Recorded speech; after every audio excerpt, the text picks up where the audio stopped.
Terima kasih Mas Elviandri atas waktunya. Bismillahirrahmanirrahim. Assalamualaikum warahmatullahi wabarakatuh. Alhamdulillahirabbil alamin, pada kesempatan malam ini saya bisa hadir dalam diskusi yang diselenggarakan oleh PP Pemuda Muhammadiyah. Yang saya hormati, di tengah-tengah kita hadir Prof. Mu'ti, panutan kita semua begitu ya. Lalu kedua narasumber Pak Imran dan juga Habib yang saat ini mungkin belum hadir ya, nanti menyusul.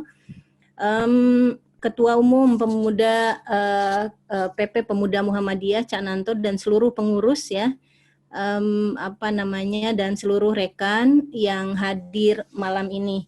Saya turut berbahagia dengan pengukuhan guru besar Prof. Mu'ti dalam bidang ilmu pendidikan agama Islam. Saya setuju dengan apa yang dikatakan Pak Imran tadi, bahwa banyak hal yang memberikan kontribusi terhadap perkembangan PAI ke depan dari apa yang disampaikan Prof. Mu'ti dalam pidato pengukuhannya begitu. Nah, pertama-tama terima kasih kepada mentor senior dan juga sahabat-sahabat di PP Pemuda Muhammadiyah yang sudah menginisiasi acara ini dan mengundang saya untuk partisipasi sharing saja ya, sharing cerita, barangkali ada yang relevan terkait dengan pengukuhan ayahanda kita, ikut berbahagia gitu ya, ikut berbahagia, berbagi kebahagiaan bersama dalam forum ini. Nah, pada saat pidato pengukuhan kemarin di UIN Jakarta, saya mendengar ayahanda kita Mas Mu'ti mengatakan bahwa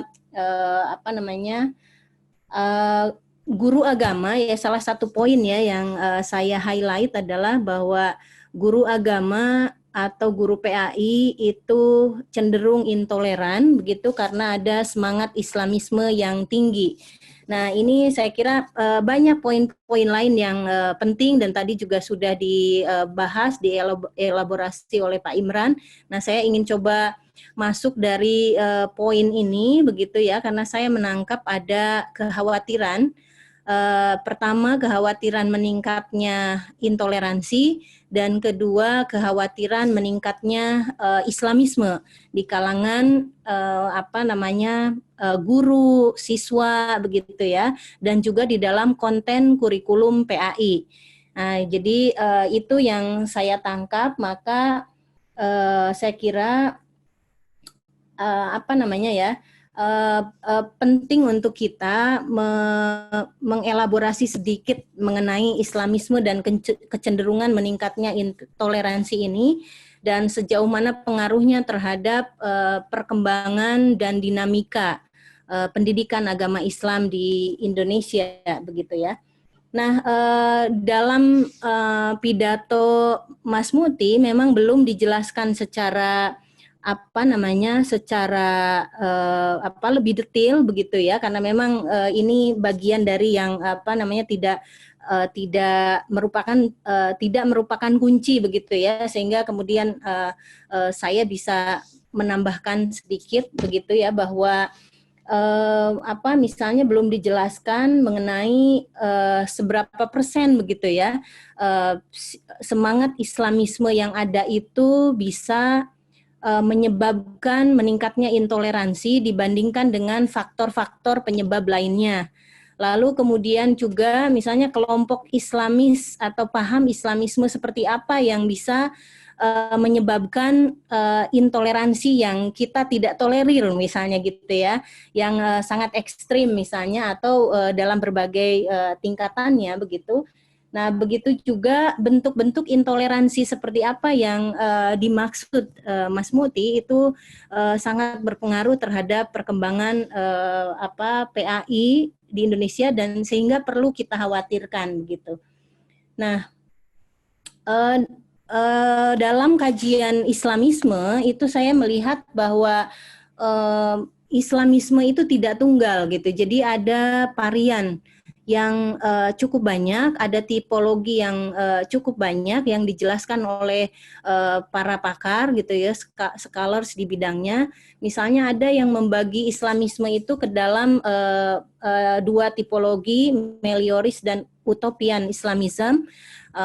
Lalu ada juga yang membagi kepada tiga gitu ya, ada Islamisme purist, ada politiko, dan ada jihadis. Nah ini tentu memiliki kecenderungan dan karakteristik yang berbeda-beda sesuai dengan fenomena yang ditangkap oleh para pakar gitu ya ketika melihat gerakan-gerakan ini. Jadi spektrumnya cukup luas gitu Islamisme ini. Sehingga kemudian ada satu pertanyaan ketika saya mendengar pidato pengukuhan Mas Muti, mungkin juga kita diskusikan sama-sama. Apakah semua kelompok Islamis itu memiliki kecenderungan bersikap intoleran misalnya, ataukah apakah semua paham atau pandangan Islamisme itu semuanya mengajarkan intoleransi begitu?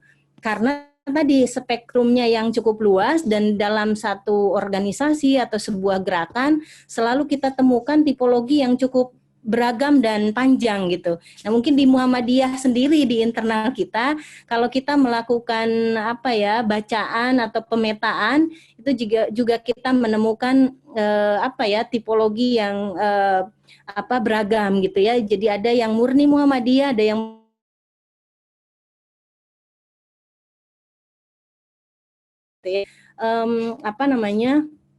saya kira di situ ada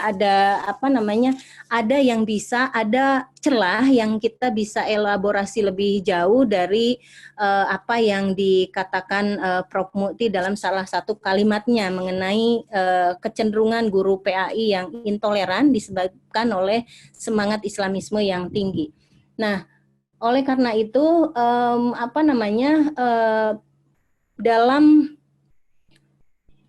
kesempatan kali ini, nah saya ingin menyinggung soal tipologi Islamisme yang kemungkinan gitu ya, yang bisa jadi menjadi penyebab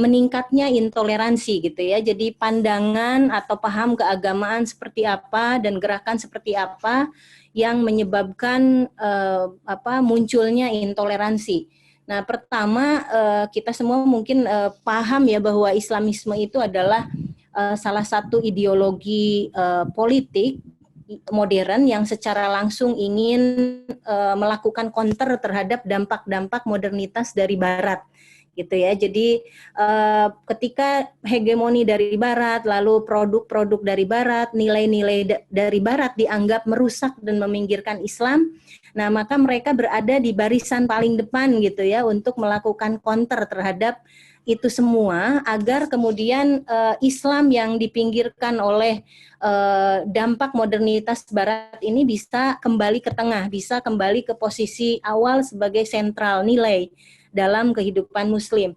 Nah ini dalam upaya ini mereka biasanya kan melakukan reformasi total atau kafah begitu ya, mereka biasa mengatakan itu reformasi total dalam seluruh aspek kehidupan dari yang personal, private sampai ke hal publik begitu ya. Mereka ingin melakukan reformasi. Nah banyak literatur juga menunjukkan bahwa paham Islamis itu juga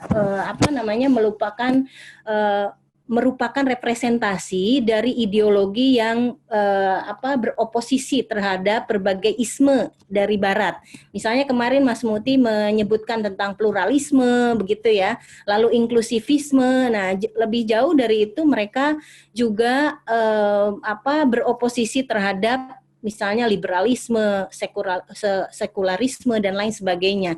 Dan dianggap nilai-nilai ini ya meminggirkan nilai Islam atau simbol Islam atau sistem Islam dari yang seharusnya gitu ya, dari yang seharusnya. Sehingga kemudian mereka melakukan perjuangan termasuk lewat politik agar nilai-nilai Islam ini kembali kepada tempat sesuai yang mereka harapkan. Nah, biasanya ketika mereka melakukan counter atau menolak atau beroposisi terhadap nilai-nilai atau isme-isme seperti pluralisme, inklusivisme, liberalisme, sekularisme dan lain sebagainya, biasanya mereka berada atau didukung oleh konsep Ghazwul Fikr. Jadi konsep Ghazwul Fikr itu menjadi konsep utama di kalangan Islamis yang mendorong mereka untuk kemudian menilai bahwa nilai-nilai ini atau isme-isme ini adalah sebagai isme yang bisa merusak identitas Islam, identitas Muslim, seorang Muslim begitu ya, termasuk merusak sistem-sistem yang seharusnya mereka nilai sebagai Islami begitu, termasuk dalam hal ini sistem pendidikan Islam misalnya. Nah, konsep ini sering dikaitkan dengan hegemoni budaya Barat, imperialisme Barat dan lain sebagainya gitu. Nah, selain itu, materi Ghazwul Fikr yang mereka biasanya kaji ini di kelompok Islamis gitu ya, itu juga sering menekankan pentingnya untuk mengetahui mana lawan dan mana kawan, mana musuh Islam di dalam Islam, within Islam, atau musuh Islam di luar Islam gitu ya. Sehingga ini kemudian menjadi relevan dengan apa yang kemarin dikatakan Mas Muti dalam pidato pengukuhannya, bahwa ternyata beberapa riset misalnya menemukan fakta bahwa kelompok Islamis itu, jadi ada kelompok tertentu yang lebih toleran terhadap orang di luar agamanya dibanding terhadap sesama Muslim misalnya. Nah, sesama Muslim itu kan sempat disebut oleh Mas Muti misalnya kelompok minoritas ya, Syiah, Ahmadiyah dan lain sebagainya yang menghadapi sikap intoleran dari beberapa kalangan begitu ya, kalangan Islam itu sendiri begitu. Nah,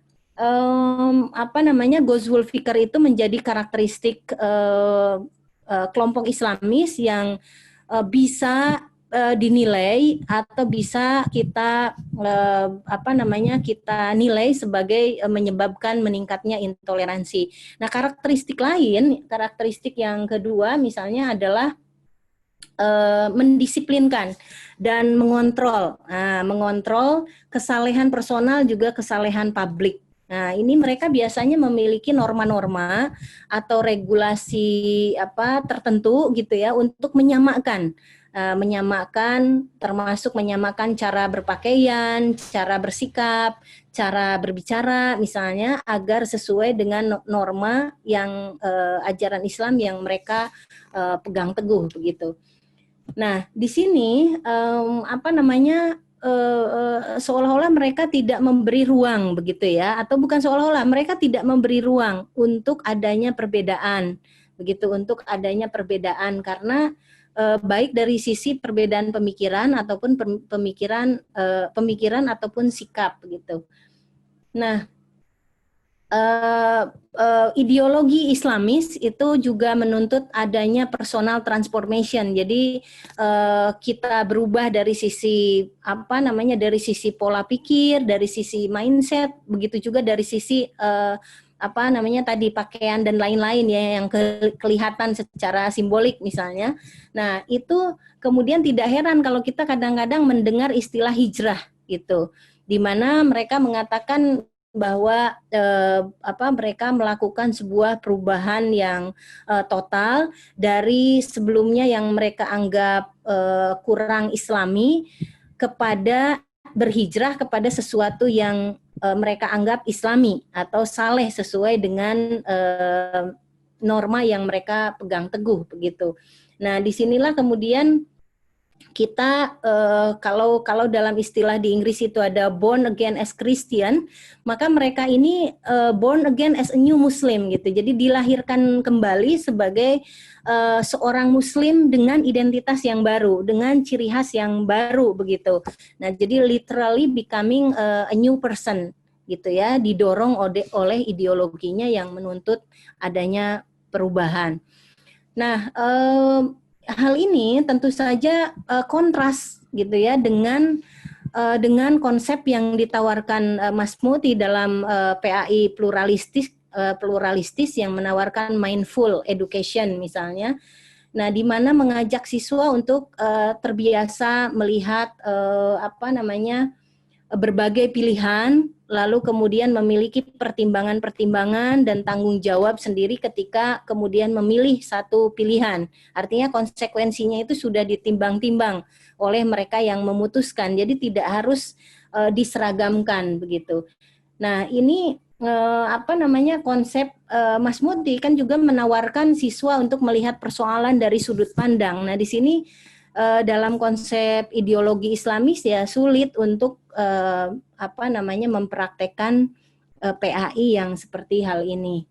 Nah, yang lain lagi adalah karakteristik yang ketiga, kita sering mendengar sami'na wa ato'na gitu ya. Kecenderungan Islamis untuk sami'na wa ato'na itu kan sangat tinggi.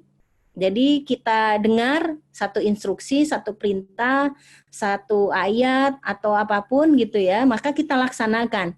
Nah, di sini bertolak belakang dari model PAI pluralistis yang mengajak siswa untuk berdialog, yang menginginkan para guru untuk mengajak siswa untuk berdialog, begitu ya. Nah, dialog ini kan membutuhkan sikap kritis dari siswa, lalu sikap menerima kritik dari seorang guru dan menawarkan perbedaan-perbedaan dan lain sebagainya gitu. Jadi berbeda gitu ya, antara PAI pluralistis yang ditawarkan Mas Muti dengan ideologi Islamis yang bercirikan sami'na wa ato'na seperti itu.